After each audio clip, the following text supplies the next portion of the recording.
Afghanistan-United States relations began in 1921 after Amanullah Khan had become king of Afghanistan and Warren G. Harding, the 29th President of the United States. The first contact between the two nations occurred further back in the 1830s when the first recorded person from the United States explored Afghanistan. The United States began investing some money in landlocked Afghanistan, which ended before the 1978 Sur Revolution. Beginning in 1980, the United States began admitting thousands of Afghan refugees for resettlement, and provided money and weapons to the Mujahideen through Pakistan's inter-services intelligence. After the 2001 terrorist attacks in the United States, Afghanistan was militarily invaded to capture Osama bin Laden and his Al-Qaeda forces. This invasion led to the reconstruction of Afghanistan and the re-establishment of its diplomatic relations with the rest of the world.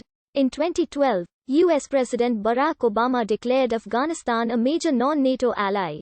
According to a 2012 BBC poll, the U.S. was the most favored country in Afghanistan.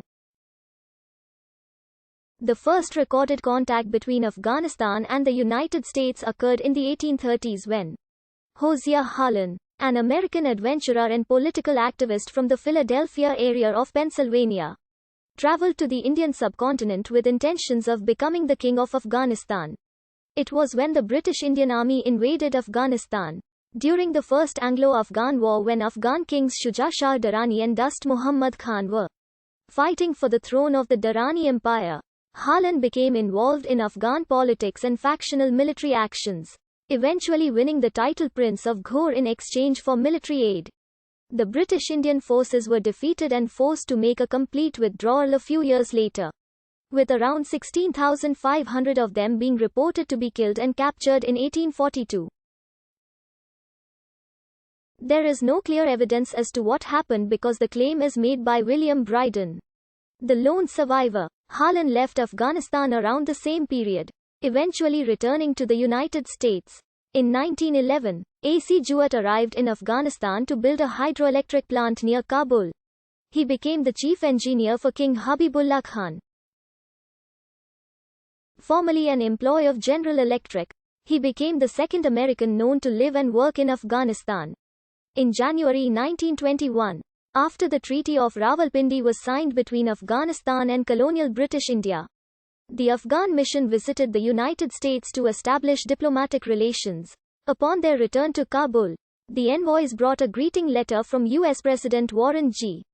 Harding. After the establishment of diplomatic relations, the U.S. policy of helping developing nations raise their standard of living was an important factor in maintaining and improving U.S. ties with Afghanistan. Residing in Tehran, William Harrison Hornibrook served as a non-resident U.S. envoy to Afghanistan from 1935 to 1936. Louis G. Dreyfus served from 1940 to 1942, at which point the Kabul legation was opened in June 1942.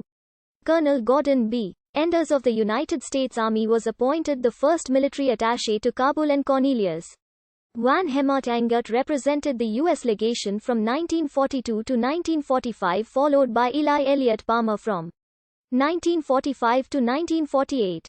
Although Afghanistan had close relations with Nazi Germany, it remained neutral and was not a participant in World War II. Afghan-American relations became important during the start of the Cold War between the United States and Soviet Union. Prince Muhammad Naim, King Zahir Shah's cousin, became the charge d'affaires in Washington, D.C. At that time, U.S. President Harry S. Truman commented that the friendship between the two countries would be preserved and strengthened by the presence of senior diplomats in each capital. The first official Afghanistan ambassador to the United States was Habibullah Khan Tazi, who served until 1953. The U.S. Kabul legation was elevated to the U.S. Embassy Kabul on May 6, 1948. Louis Gerter Dreyfus, who previously served as Minister Plenipotentiary, became the U.S. ambassador to Afghanistan from 1949 to 1951.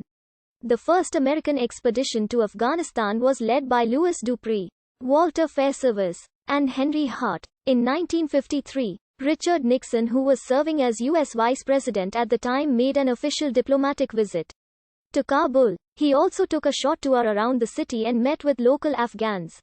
In 1958, Prime Minister Daud Khan became the first Afghan to speak before the United States Congress in Washington, D.C. His presentation focused on a number of issues, but most importantly, underscored the importance of U.S.-Afghan relations.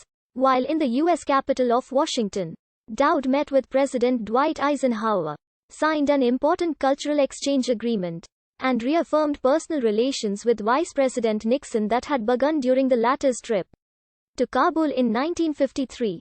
The Prime Minister also traveled around the United States,